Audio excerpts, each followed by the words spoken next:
কতদিন আমাকে ফলো করছো? 1 বছর ধরে দাদাকে আমি ফলো আপ করে আসছি। জয় মা তারা। হ্যাঁ, জয় মা তারা। আচ্ছা, এই ছোট্ট উপহারটা আরে দাদা, বৌদির জন্য। হ্যাঁ, আর এই গাড়িটার 2টো চাবি দিয়ে দিলাম, নিঃসন্দেহে যাও। মাতারার আশীর্বাদ দেওয়ার চাবি, মাতারার আশীর্বাদ দেওয়া গাড়ি। কখনো কিছু অসুবিধা হলে তুমি খালি জাস্ট একবার ফোন করো। ঠিক আছে, থ্যাংক আর ইউ। আমাদের ভালোবাসা নিও।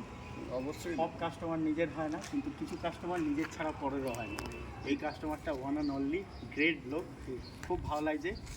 আর ভিউয়ার্সকে যদি 2টো বাক্যে যদি আমার সার্ভিস সম্পর্কে আমি এই মা তারা এই কার পয়েন্টে 1 বছর ধরে ভিডিও ফলো আপ করছি। আমি যে গাড়ি এনার কাছ থেকে পেয়েছি, আমি তো অন্য ভিউয়ার্সদের বলবো অন্য কোথাও যেতে হবে না, এখান থেকেই নেবে। জয় মাতা।